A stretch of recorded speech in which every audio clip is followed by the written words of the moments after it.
சரவணன் சொன்ன உண்மையை கேட்டுட்டு வீட்டில் இருக்கவங்க அத்தனை பேருமே அதிர்ச்சியில் உறைஞ்சு போய் இருக்கிறது மட்டும் இல்லாமல் கோமதி உடனடியாக மயில்கிட்ட போயிட்டு இப்போ நீ உடனடியாக உங்கள் அம்மா அப்பாவை ஃபோன் பண்ணி வீட்டுக்கு கூப்பிட்றியா இல்லையான்னு கேட்க. ஆனால் தங்கமயிலோ ரொம்பவே பயத்தோட வேண்டாம் வேண்டானே சொல்லிக்கிட்டு இருக்க.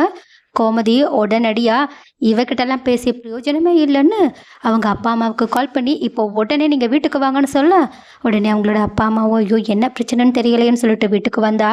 உடனே அவங்க கோமதி, உங்க பொண்ணை பத்தி எங்ககிட்ட என்ன உண்மையை மறைச்சிங்கன்னு கேட்டதுக்கு அப்புறமாவும் இல்லையே, என் பொண்ணை பத்தி நாங்க எதுவுமே தப்பா சொல்லலையே, அவ என்ன படிச்சிருக்கா, அவ எம்ஏ டிகிரி படிச்சிருக்கான்னு சொல்ல.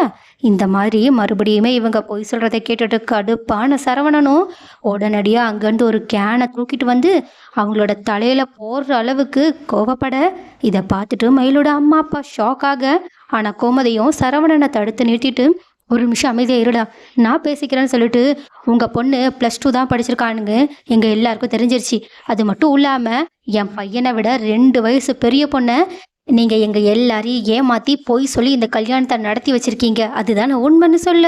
இதை கேட்டுட்டு மயிலோட அம்மா அப்பா இல்லைங்க அப்படியெல்லாம் இல்லைன்னு மறுபடியும் சாதிக்க ஆரம்பித்தாலும், ஆனால் கோமதியோ ச்சே உங்களுக்கெல்லாம் கொஞ்சம் கூட வெக்கமாகவே இல்லை, இப்படி பொய்யும் இவ்வளோ கேவலமான பொய் சொல்லி எங்கள் மொத்த குடும்பத்தையும் இப்படி ஏமாற்றிட்டீங்களேன்னு சொல்லிட்டு கோவத்தில் கொந்தளிக்க ஆரம்பிக்க.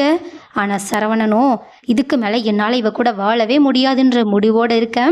தங்கமயிலோ கண்டிப்பாக மாமா நமக்கு சப்போர்ட்டிவாக தான் பேசுவாங்கன்னு சொல்லிட்டு அமைதியாக நின்றுட்டு இருந்த பாண்டியன் கிட்ட போயிட்டு, மாமா மாமா தயவு செஞ்சு என்னோட நிலைமையை புரிஞ்சுக்கோங்கன்னு சொல்லிட்டு கெஞ்ச ஆரம்பிக்க.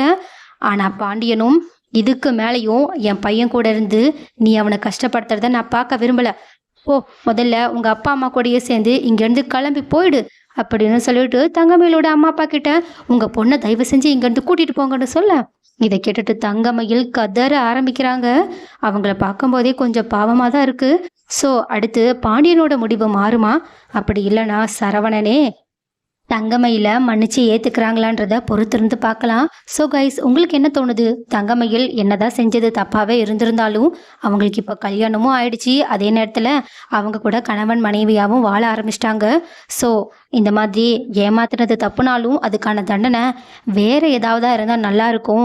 இப்படி 2 பேருமே ஒன்றா கொஞ்ச நாளைக்கு இல்லாமல் இருந்திருந்தாலும் கொஞ்ச நாள் கழிச்சு இந்த கோபையெல்லாம் தணிஞ்சு 2 பேரும் சேர்ந்து வாழ்ந்தால் நல்லா இருக்கும்னு நீங்கள் நினைக்கிறீங்களா?